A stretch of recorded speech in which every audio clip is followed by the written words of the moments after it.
Morning students, हम P block तत्वों के बारे में पढ़ रहे थे, जिसमें हमने वर्ग 15 को स्टार्ट कर रखा था। वर्ग 15 में हमने तत्वों के नाम, प्रतीक और उनके बायतम कोष के इलेक्ट्रॉनिक विन्यास के बारे में पढ़ा। फिर हमने पी ब्लॉक तत्वों में वर्ग 15 के तत्वों के भौतिक गुणधर्मों में परमाणु आकार को पढ़ा, आयन ऊर्जा को पढ़ा। उसके जस्ट बाद हमारा जो नेक्स्ट भौतिक गुणधर्म है वो है गलनांक।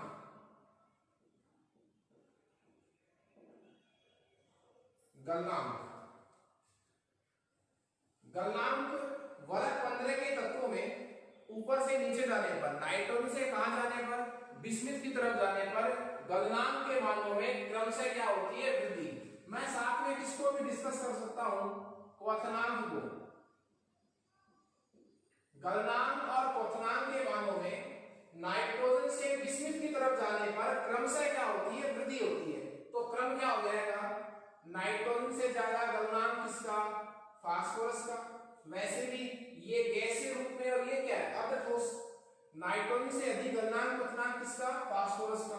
उसके बाद आर्सेनिक का, उसके बाद एंटीमनी का और उसके बाद बिस्मिथ का। यही तो क्रम किसका हो जाएगा? गलनांक का। और यही क्रम किसका हो जाएगा? क्वथनांक का। ओके। उसके बाद हम वर्ग 15 के तत्वों के रासायनिक गुणों के बारे में पढ़ेंगे। रासायनिक गुणों में हमारा जो फर्स्ट और इंपॉर्टेंट टॉपिक है वो रहेगा ऑक्सीकरण अवस्था। तो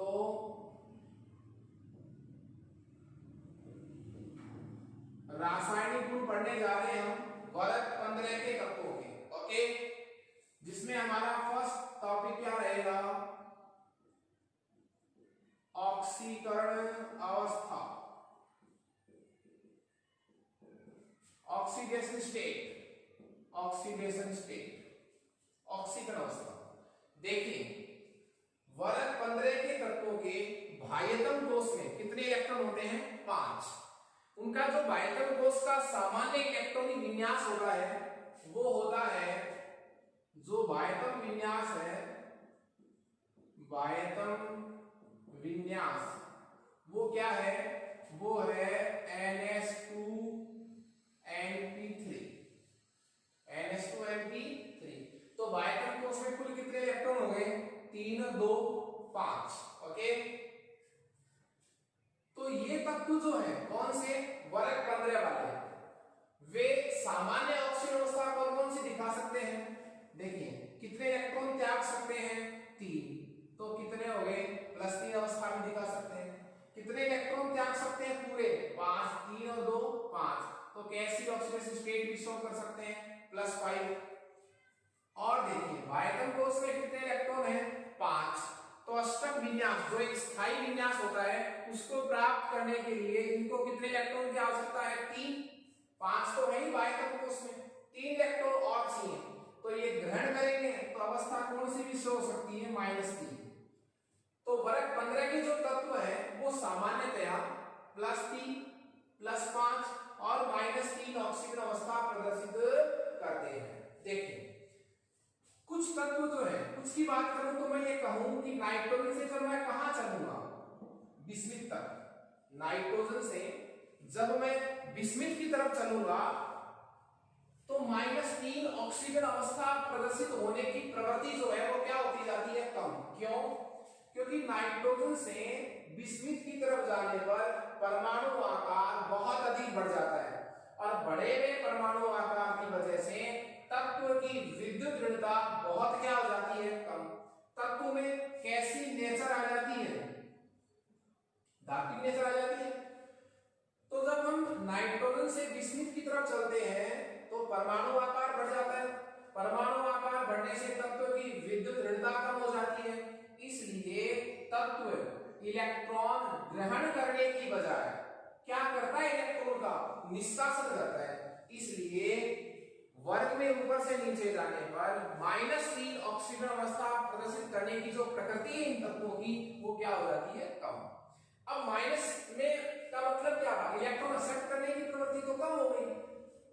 इलेक्ट्रॉन डोनेट करने की नेचर देखें तो बताइए, नाइट्रोजन से जब हम कहां चलेंगे बिस्मिथ तक, तो परमाणु आकार बढ़ता है।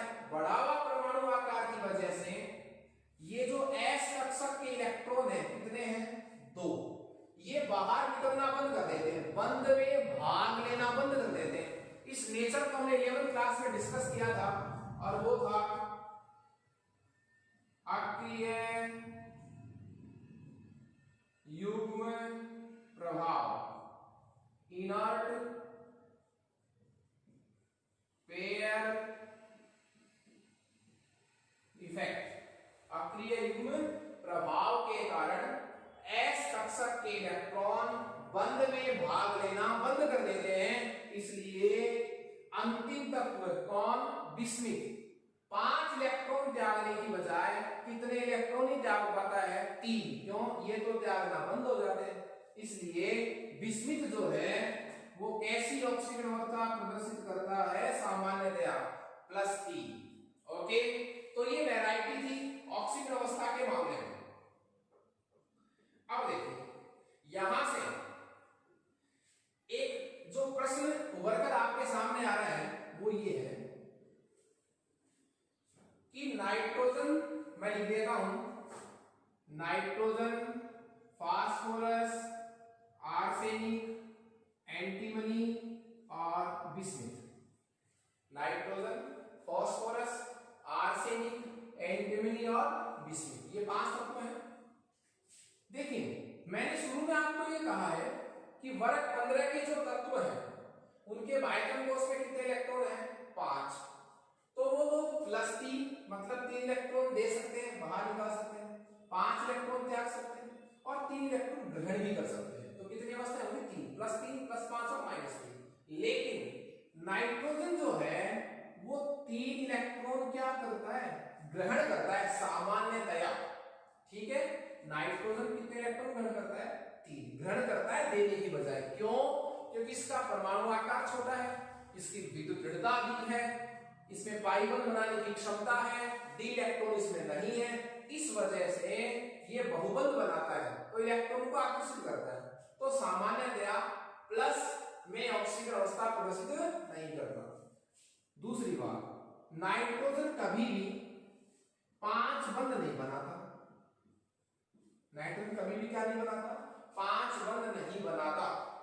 ओके, तो नाइट्रोजन, फास्फोरस जो है वो 3 इलेक्ट्रॉन भी त्याग सकता है और 5 भी, लेकिन अंतिम तत्व जो कौन है, बिस्मिथ, वो 5 की बजाय कितने इलेक्ट्रॉन ही त्यागेगा, 3, -3 नहीं +3। ओके, देखिए यहां से जो मैं जिस प्रश्न की आपको डिस्कस करने की बात कर रहा था वो मेरा प्रश्न ये है, आपने अभी तक इसके सामान्य परिचय के बारे में पढ़ा है ऑक्सीजन अवस्था के। प्रश्न जो है वो ये है कि नाइट्रोजन की अधिकतम सहसंयोजकता, नाइट्रोजन की अधिकतम सहसंयोजकता 4 हो सकती है, जबकि फास्फोरस की संयोजकता जो है वो 5 से भी क्या है, अधिक है। मतलब सीधा मैं ये भी कह सकता हूं नाइट्रोजन 4 बंध बनाता है, फास्फोरस 5 बंध बना सकता है। क्यों, उसका रीजन क्या है, उसका रीजन ये है, बहुत अच्छा प्रश्न है ये, इसी प्रश्न को बहुत सारे तरीकों से पूछा गया है। जैसे मैं आपको इसी प्रश्न के और तरीके बताऊं कि R3NO बनता है, R3NO बनता है, अस्तित्व संभव है, जबकि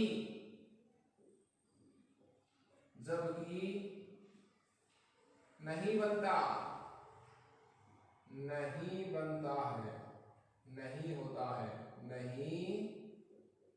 होता है, जबकि R3PO संभव है, मतलब बनता है।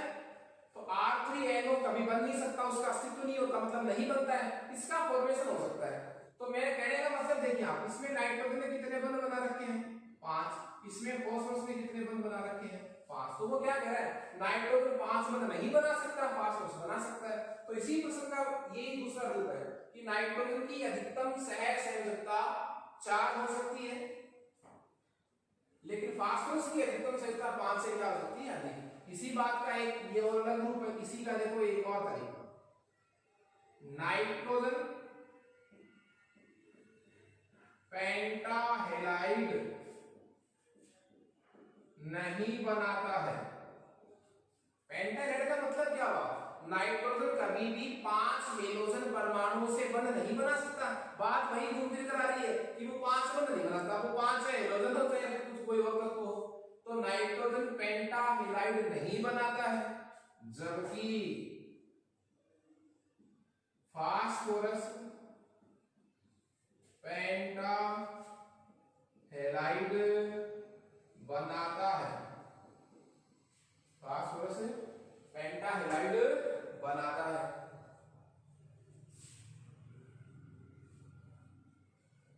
तो बात वही घूम फिर कर आ रही है। प्रश्न का तरीका एक है। अब इस प्रश्न के उत्तर को हम दो तरीके से आपको एक्सप्लेन कर सकते हैं। देखिए उसका वजह क्या है कि नाइट्रोजन के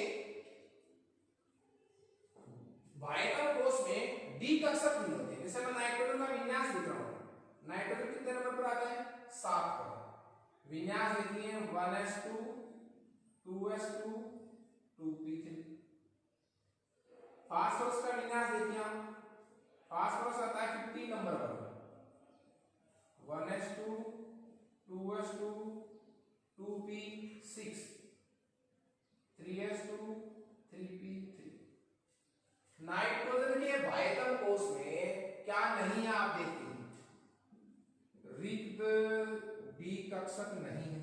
कैसे नहीं है, क्योंकि देखिए क्या है ये क्या है बोले 2 है, और 2 कोश में डी नहीं होता, 2d नहीं होता। लेकिन यहां देखिए फास्फोरस में वायतन कोश कौन सा है 3 है, 3 नंबर के कोश में 3d होता है तो, लेकिन वो क्या ही रिक्त तो है, लेकिन खाली तो पड़ा ही है। इन रिक्त कक्षकों में इलेक्ट्रॉन आ सकते हैं, उपसंयोजक बंध बन सकता है, इसलिए नाइट्रोजन की सहसंयोजकता का विस्तार नहीं हो सकता। नाइट्रोजन मैक्सिमम कितने बंध बना सकता है 4। कैसे 2p3 का मतलब क्या हुआ 1 2 3 1 2 3, 3 तो बंध कैसे बनाएगा, सहसंयोजक प्रकृति के पार्टनरशिप वाले बंध बनाएगा। और एक बंध वो कैसे बना सकता है, उप सहसंयोजक प्रकृति का, जिसमें वो बंध बनाने के लिए दोनों इलेक्ट्रॉन स्वयं ही देगा। तो नाइट्रोजन की अधिकतम सहसंयोजकता कितनी हो सकती है 4, उससे ज्यादा क्यों नहीं हो सकती, क्योंकि नाइट्रोजन के वायतन कोश में रिक्त डी कक्षक नहीं होते, जबकि फास्फोरस के वायतन कोश में चूंकि रिक्त डी कक्षक होते हैं, इसलिए वो अपनी संयोजकता का क्या करता है विस्तार कर सकता है। क्लियर है। जहां बात करें हम फास्फोरस की, तो देखिए फास्फोरस का वायतन कोश कौन सा है, ये है, ये तो हो गया 3s, इसमें कितने इलेक्ट्रॉन हैं 2। ये कौन सा हो गया 3p, जिसमें कितने इलेक्ट्रॉन हैं 3 1 2 3। जब फास्फोरस को एक्साइटेड स्टेट में लाएंगे, उत्तेजित अवस्था में लाएंगे, 3d खाली पड़ा है, 3d क्या पड़ा है खाली। तो जैसे इसको अपन एक्साइटेड स्टेट में लाएंगे, उत्तेजित अवस्था में लाएंगे, यहां का एक इलेक्ट्रॉन आगे क्या हो जाएगा उत्तेजित हो जाएगा। तो कितने सिंगल इलेक्ट्रॉन बन गए 1 2 3 4 5, 5 अयुग्मित इलेक्ट्रॉन हो गए। इसलिए फास्फोरस जो है वो 5 सहसंयोजक बंध बना सकता है। नाइट्रोजन जो है वो रिक्त डी कक्षकों की अनुपस्थिति के कारण 5 बंध नहीं बना सकता। ओके, देखिए इसी में मैं ये कह सकता हूं कि इसी से संबंधित इसी आंसर का एक प्रश्न और भी हो सकता है।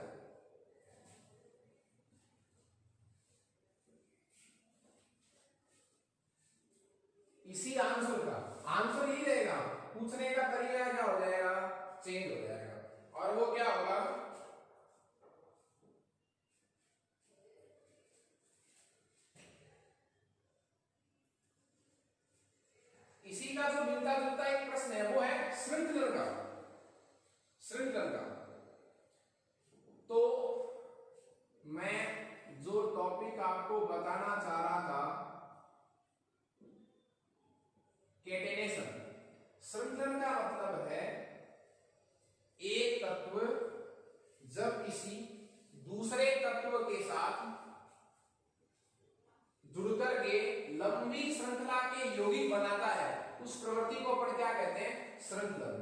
क्लियर है? अब बात यह है कि श्रृंखलन की जो प्रवृत्ति है वो अधिक किसमें होती है?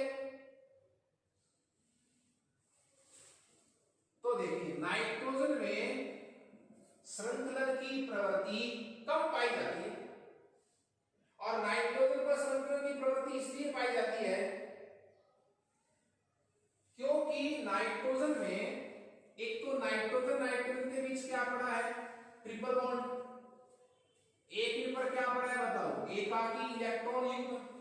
तो एकाकी इलेक्ट्रॉन युग्म के मध्य प्रतिकर्षण होता है, प्रतिकर्षण के कारण इनमें श्रृंखलन की प्रवृत्ति क्या पाई जाती है? कम। नाइट्रोजन से ज्यादा जो श्रृंखलन की प्रवृत्ति है वो फास्फोरस में पाई जाती है। किसमें पाई जाती है? फास्फोरस में। इसके बाद हमारा जो दूसरा महत्वपूर्ण टॉपिक है ऑक्सीकरण अवस्था के बाद, वो है नाइट्रोजन का असामान्य व्यवहार।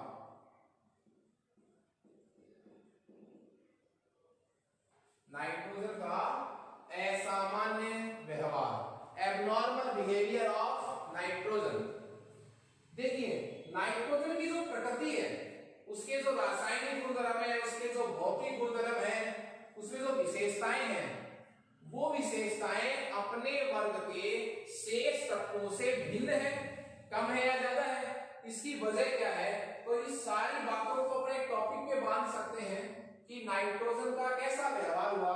असामान्य व्यवहार। अब नाइट्रोजन का जो असामान्य व्यवहार है वो किस वजह से है वो देखिए आप। उसके रीजन क्या है, कारण क्या है इसका? कारण क्या है इसका? नाइट्रोजन के असामान्य व्यवहार का कारण क्या है कि नाइट्रोजन में कुछ बातें ऐसी हैं जो नाइट्रोजन के बाद आने वाले फास्फोरस, आर्सेनिक, एंटीमनी और बिस्मुथ प्रदर्शित नहीं करता। नाइट्रोजन में ऐसा क्यों होता है? उसके कुछ रीजन है। सबसे अच्छा रीजन देखिए। फर्स्ट रीजन क्या है? एक तो इसका जो आकार है, अत्यधिक छोटा आकार होना। इसका जो आकार है वो अपने वर्ग के शेष तत्वों से क्या है? बहुत छोटा। अब चूंकि आकार बहुत क्या है? छोटा, इसलिए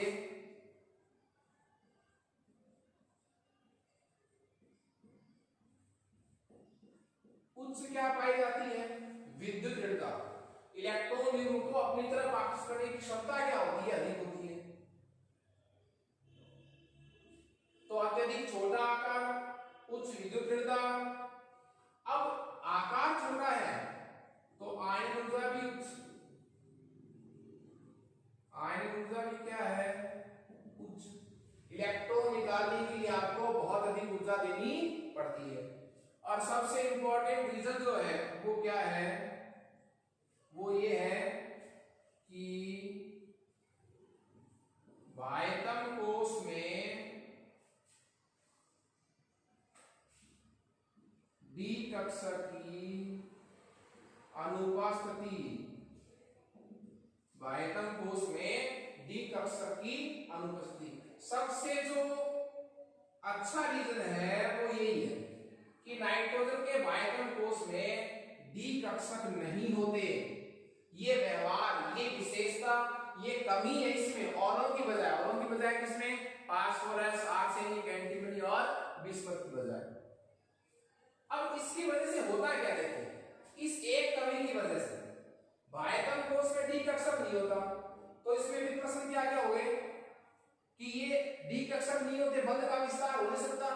आकार छोटा है। देखिए आकार क्या है? छोटा। विद्युत दृढ़ता क्या है? उच्च। इन दोनों की वजह से नाइट्रोजन के मध्य किसकी प्रवृत्ति पाई जाती है?